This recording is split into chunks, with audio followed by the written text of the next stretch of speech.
Hi everyone, welcome to the video lecture series of Object-Oriented Programming.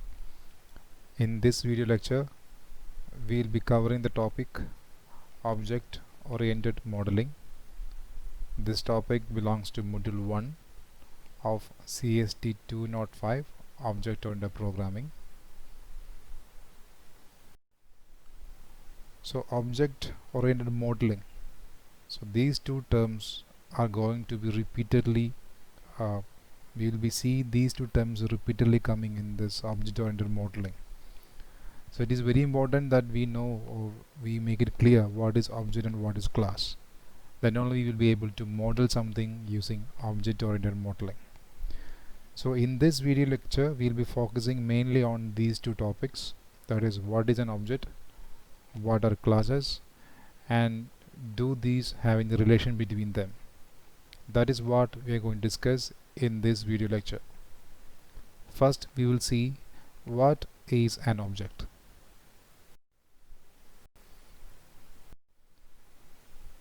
An object, as its definition says, is a real world entity.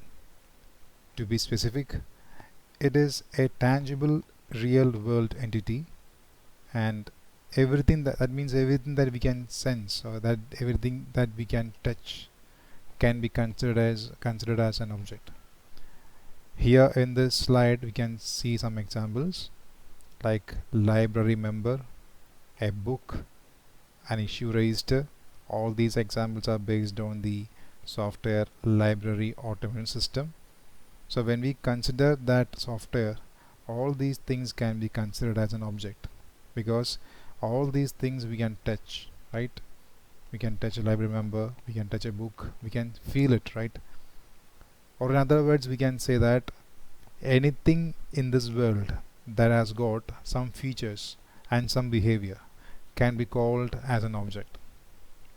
Okay, so that is a basic definition of an object. Okay,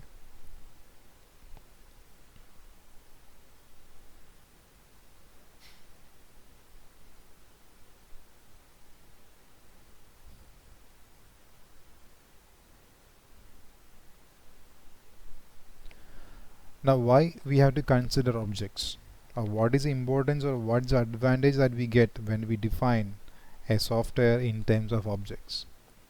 The key advantages when we are viewing a system as a collection of objects. So as I have mentioned, each object has got its own data and its own functions. We have seen in the first video lecture that what is an object, or what do we mean by decentralized system state, or what's the importance of object-oriented design, because in an object-oriented design there is nothing known as global scope. We'll be dividing the entire software or entire system into different objects. Each object will be having its own data and its own functions. So even if we modify some data in one object, it's not going to affect the data of the other object. That means that's what we mean by decentralized system state.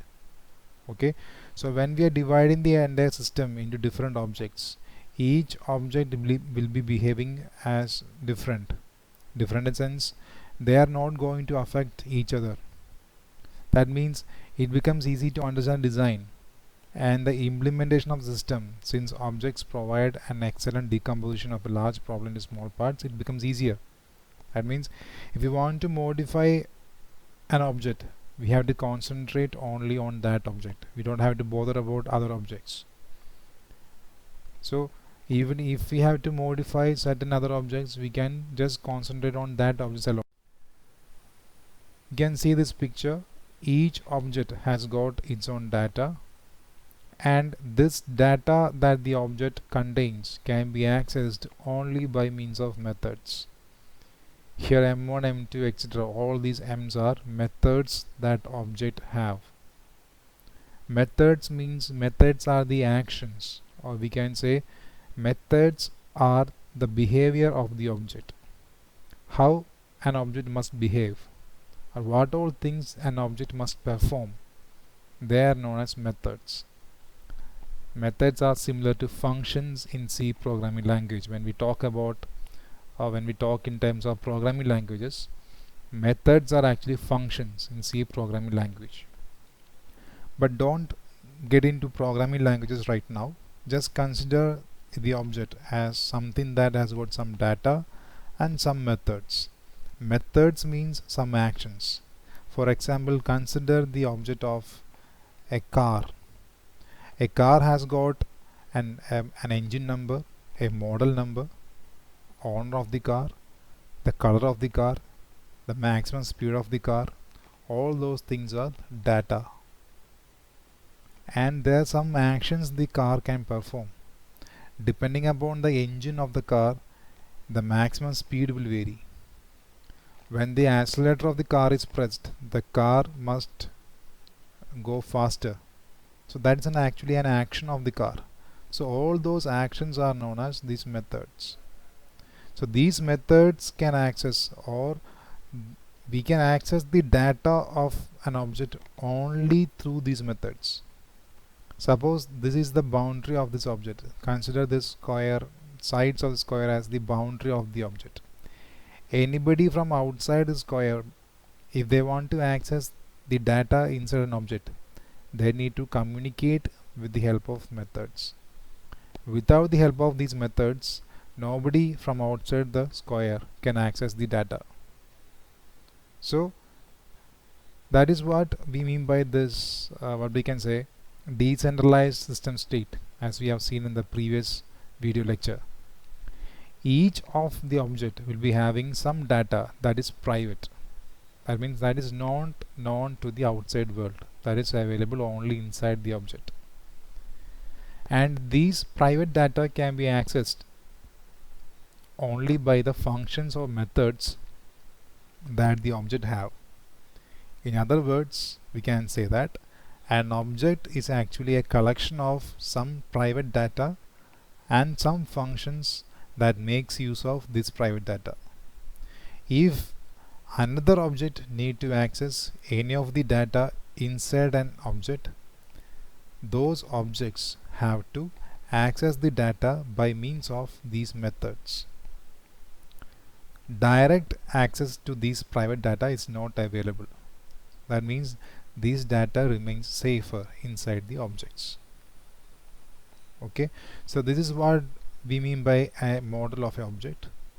It can be viewed as some collection of private data and some functions that operate on these data. Okay,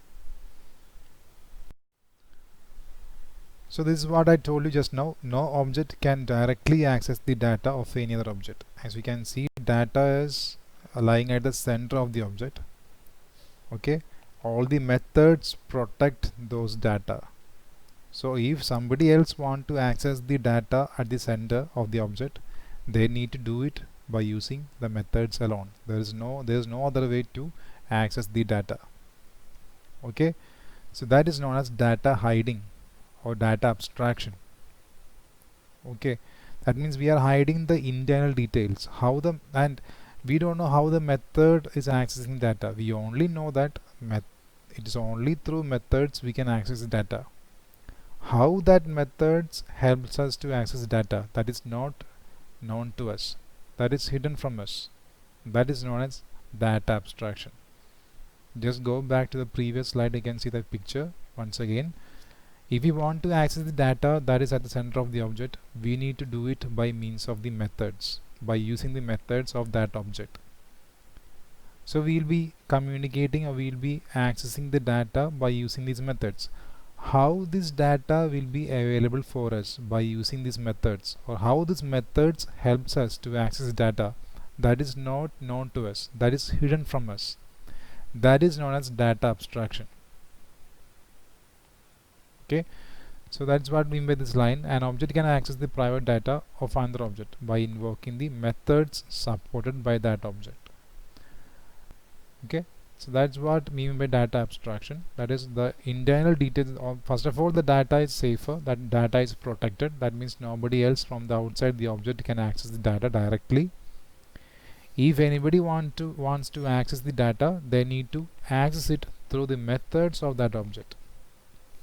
If you people have to access my data, you have to use my methods. the methods I have, you have to access the data that I hold by using the methods that I have. Without the help of my methods, you won't be able to access any of the data I have. And how my methods help you people to access the data, that is hidden from you people. That is none of your business. Okay, that is none of your business. The business in the sense that is not known to you people. Okay, that is what we mean by data hiding. So data abstraction means it is hidden. How the data is accessed by the methods, that is hidden. Data hiding means nobody else from the outside the object can access data. That's what we mean by data hiding and data abstraction. We'll often come across all these words when we talk about object-oriented design in detail in the upcoming classes, because all these are very important features of object-oriented programming. Now when we talk about library automation application, what all things can be considered as an object? Okay, for example, the private data of a library member object. So we are considering a library member. We are saying that library member is an object. Then which all things or what all things will be the data, the so-called data or private data of this library member? It can include name of the member, membership number, address, phone number, email address, date when admitted as a member, membership expiry date, books outstanding. All these are considered as the private data. Okay, all these defines or describes about the library member. So all these are the private data of the library member. Okay, and what all things can be the methods of that library member object? Okay, that is what all operations or what all actions this object can perform. It includes, it can issue a book, it can find books outstanding, find books overdue, return book, find membership details. All these are different actions that this library member object can perform.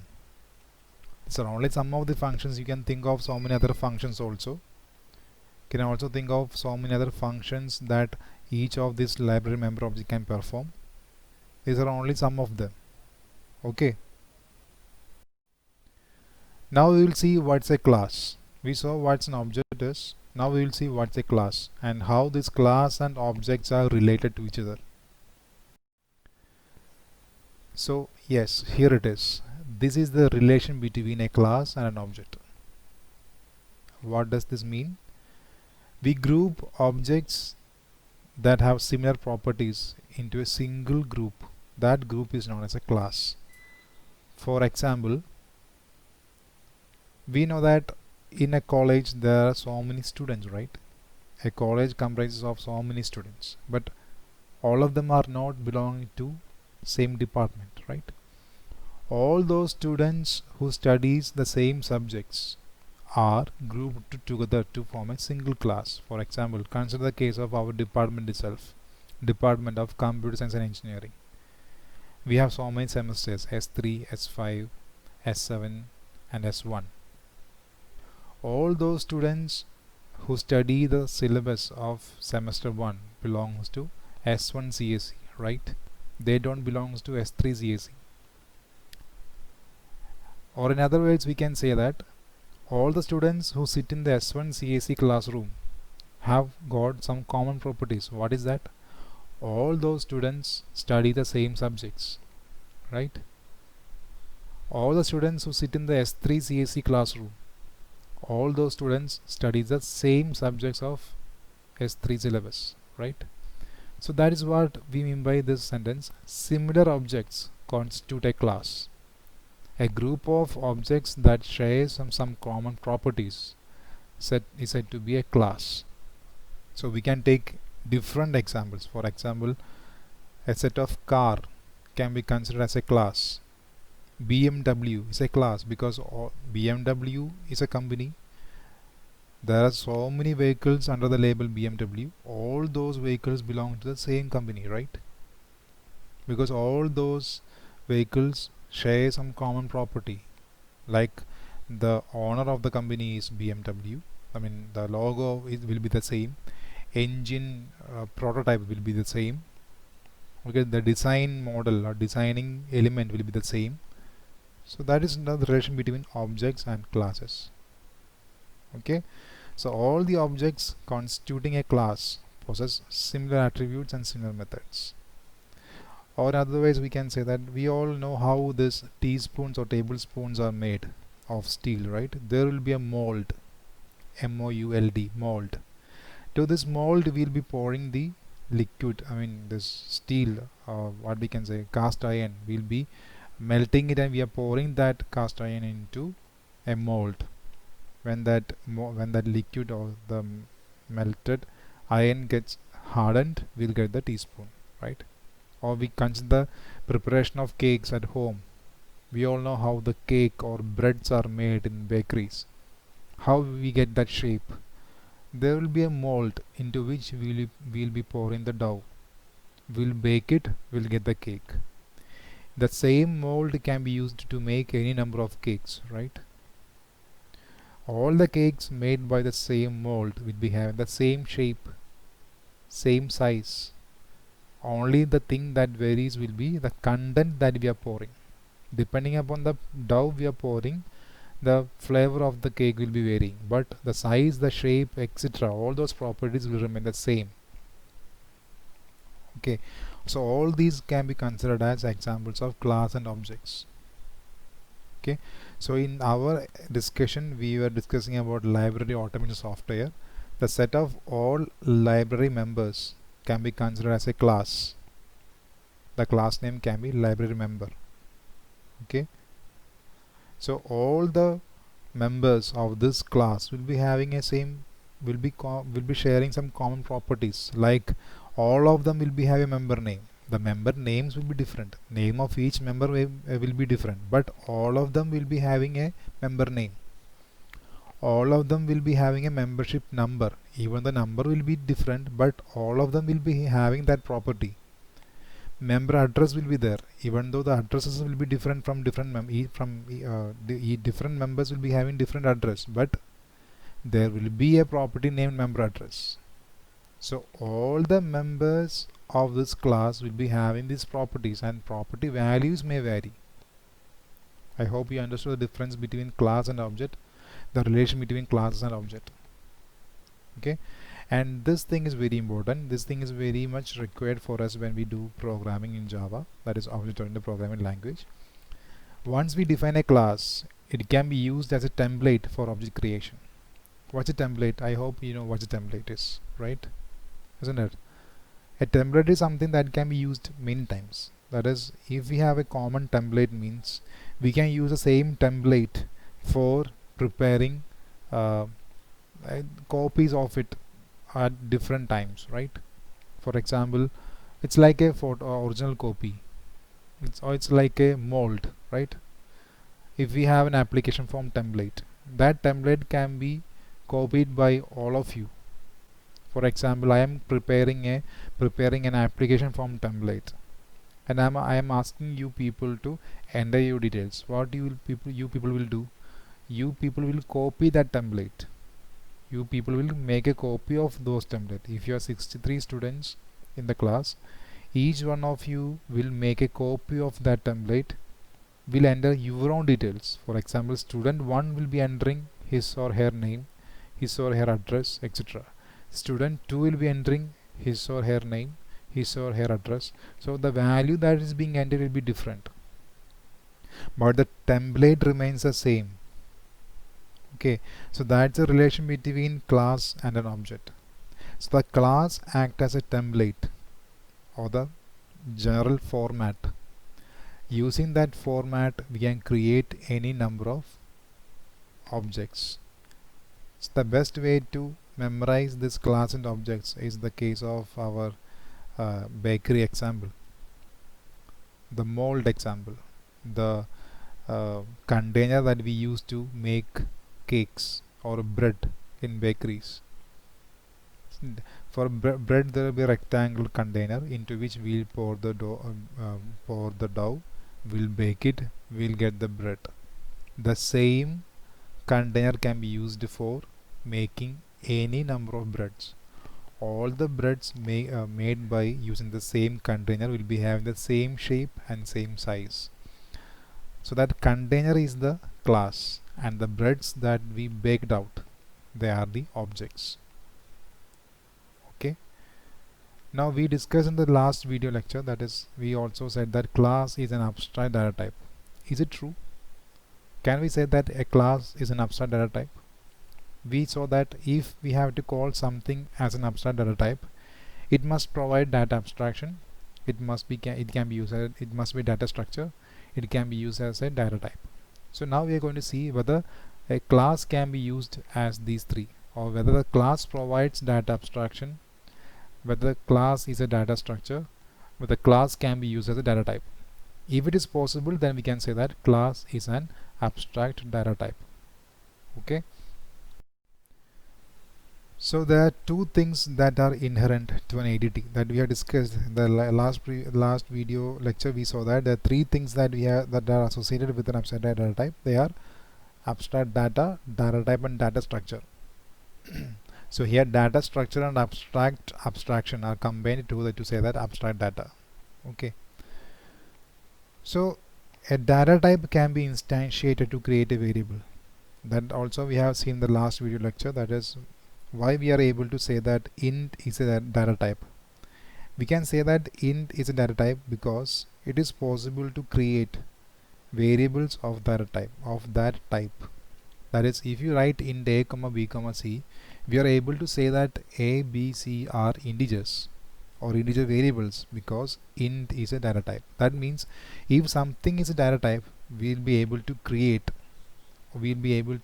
instances, or we'll be able to instantiate it. That process is known as instantiating.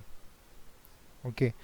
So now we will see whether the class supports these mechanisms or these concepts that is required for an abstract data type. So a class can be considered as a data structure because a class consists of so many objects. Okay, class is a group of objects, as we know that. Okay, class can be considered as a group of objects. Each object will be having its own data and functions. The data an object hold can be accessed only by means of the methods. That means the data is hidden. Okay, that means data hiding property is there. Okay, and how the data will be accessed by these methods is hidden from us. That means there is data abstraction. Abstraction means hiding the complexity.